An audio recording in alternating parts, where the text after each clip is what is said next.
మామిడికాయ పచ్చడి పట్టే విధానం చూద్దాం. ఓన్లీ ముందు శాంపిల్కి చెప్తున్నాను.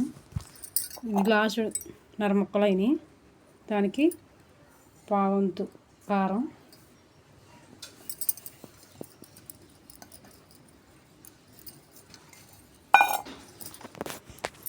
అలాగే పావంతు కన్నా తక్కువ మెంతిపిండి, ఆవపిండి,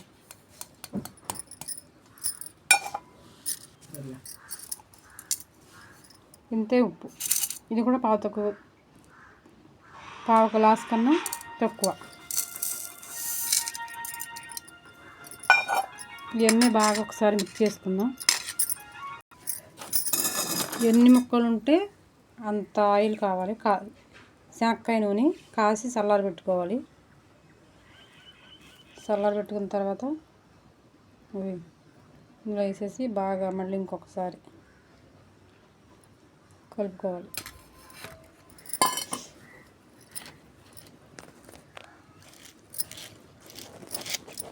అయిపోయింది మామిడికాయ పచ్చడి కలపడం. మీరు కూడా ఎప్పుడైనా ట్రై చేయకపోతే ట్రై చేయండి. అలాగే మీకు ఏమైనా పచ్చళ్ళు కావాలంటే కామెంట్ చేయండి.